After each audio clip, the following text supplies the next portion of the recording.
When I turned 25, I was gifted a whole host of things. Anxiety, back pain, and ADHD diagnosis. But I thought, at least my brain is fully developed now. So who else has heard that your prefrontal cortex fully develops by 25? Congratulations, you fell for the same lie that I did.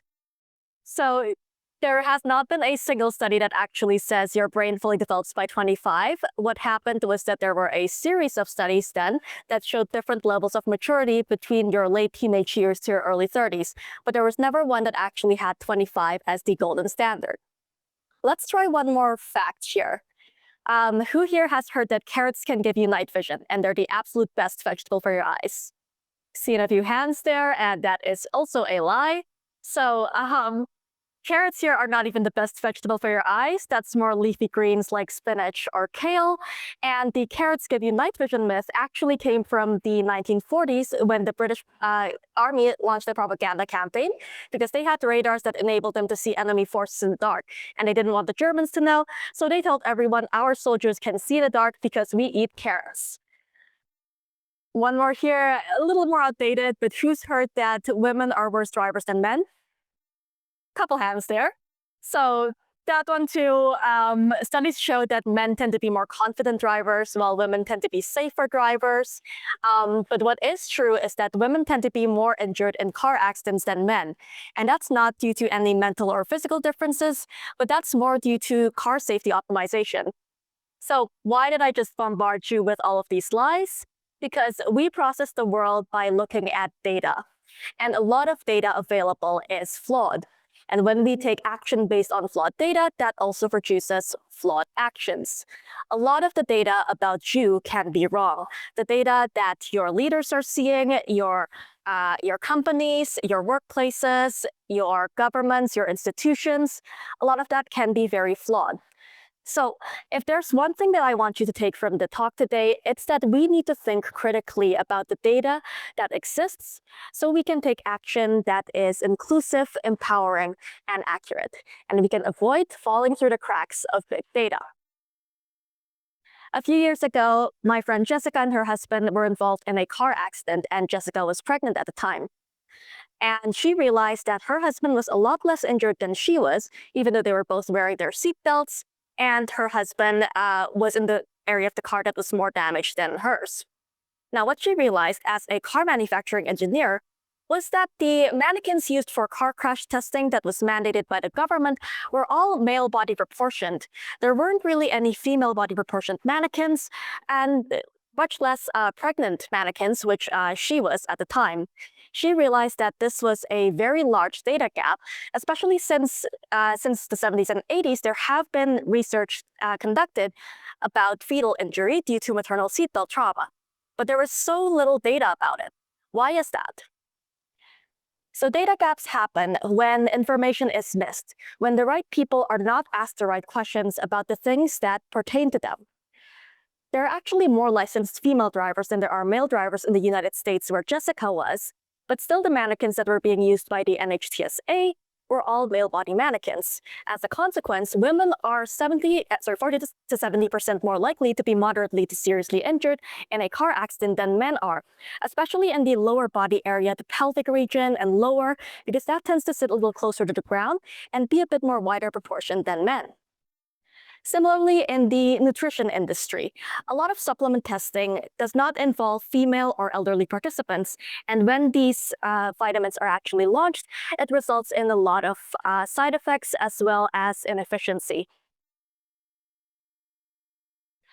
So data gaps form not just when we don't have the data, but when we don't accurately take the data out of the majority. So for example, going back to the mannequins there, the assumption was made that a male body mannequin applied to the standard. And that actually isn't even true today, because the mannequins that were built by the NHTSA in the 70s do not apply to the average male body today, which is 25 pounds heavier than the usual. So safety optimization is lacking even with the people that these mannequins were meant to serve. So one crucial question to ask when we are looking at data, when we are trying to create data, is whose perspective is missing here? So why did I believe that 25 was my maturity point, and why do a lot of people believe that, even though there's not one single study that actually says that? That can be attributed to familiarity or confirmation bias for the most part.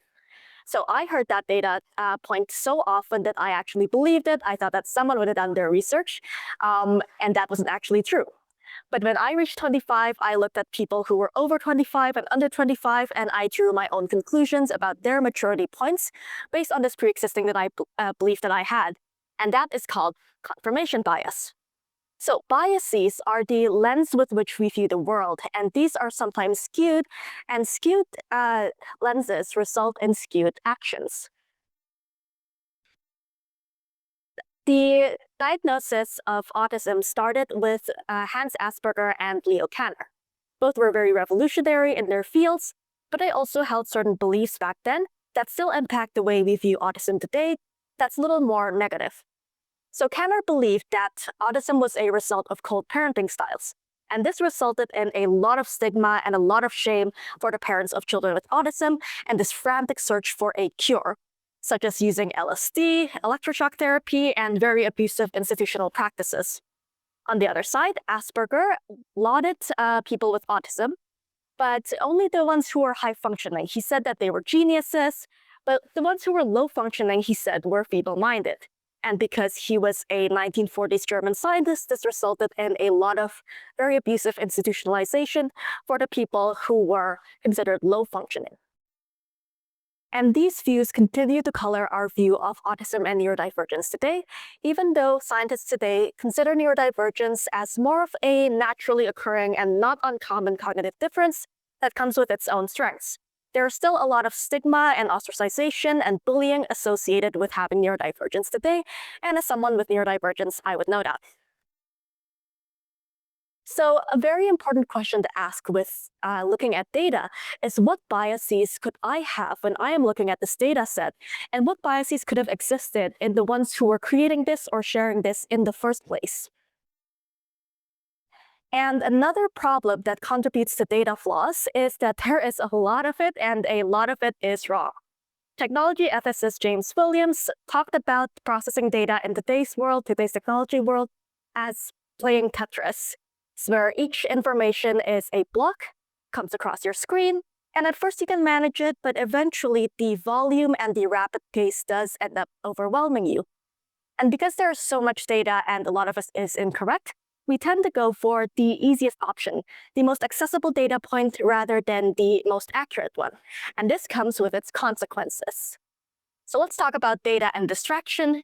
And let's talk about one example where it would have been worth it to just take a little bit more time to do their research.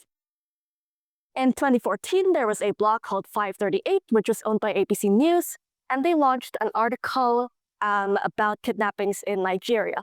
They said that there were 3,000 kidnappings in Nigeria during that time frame, and it was later found that there were actually around 300. So what happened there was that instead of counting the number of kidnappings in an effort to be quick, they ran an algorithm that counted the number of media reports. And they had to predict huge retraction. There was some public backlash. So distraction costs us. And the important thing there is to be able to focus on the right things, to be able to ask the questions as to, what do I care about, and how can I make sure that I am accurate with the actions that I am taking? So in a world that is so fueled with all of this news and a lot of fake news, few large data sets get lost. A couple of them, for example, are that right now there are about 40 to 50 million people who are victims of human trafficking. That's more than the population of Canada, and that is 0.5% of the total global population.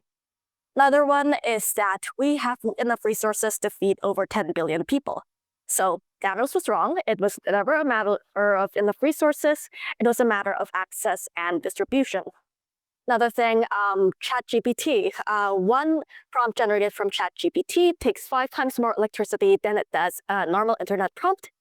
And about 40 prompts takes 1 liter of water to cool down, resulting in massive environmental impacts.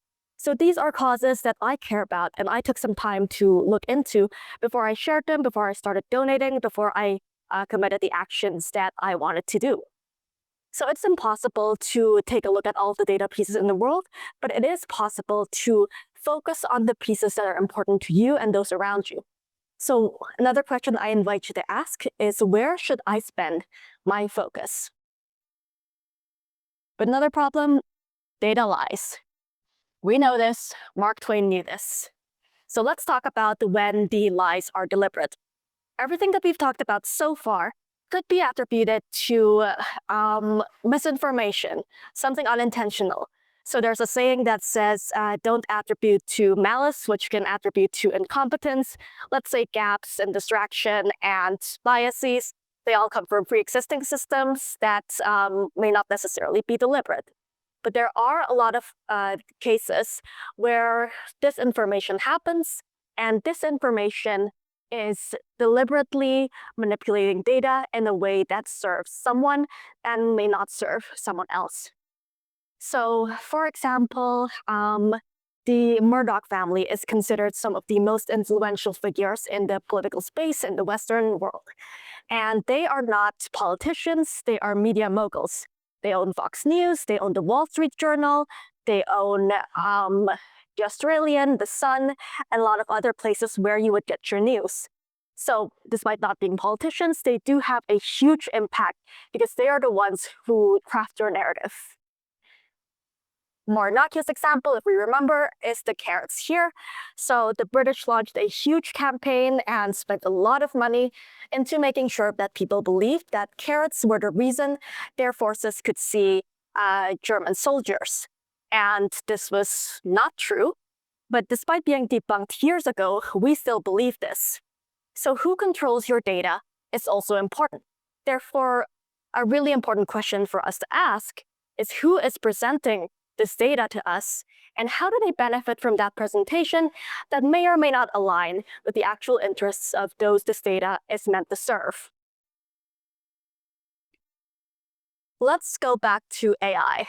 We've talked about AI a lot in today's sessions here, and let's talk about AI as a magnifier to information. AI is a very, very powerful tool. It takes existing data, it analyzes it, and it generates something completely new that in a fraction of the time that a human person could. So it's a very powerful tool, but like any tool, it can be very flawed. So let's take one example here. I took these pictures of an apple, and I told the AI generator, hey, this is an apple. Can you give me an apple? And it gave me one. It's a little wonky, but it's still clearly recognizable as what I told you it was. But we have talked a lot about data flaws today. So let's say what happened here is I put a picture of an apple pie, and an apple, and the keyword there is still apple. So told the AI generator, hey, give me an apple. Gave me something that did not look anything at all like either of those things. So AI not only amplifies the data flaws that we already have, it can also create new ones. Again, AI is a very powerful tool, and it's not really going to go anywhere, but we do need to be critical of the data sets that exist that are AI generated and the data sets that we pop in there so that we are able to think critically about the information that we consume. So again, I invite you to think about these questions critically in order to be able to serve the people who these data sets are meant to represent. Whose perspective is missing? What biases may exist in what I am seeing? Where do I focus my attention? Who benefits from the way this data is being presented? And does that align with the ones that this data is meant to serve? And in thinking critically about these things, we are able to take the first step towards taking action that can be inclusive and accurate and empowering and start mending the cracks to big data. Thank you.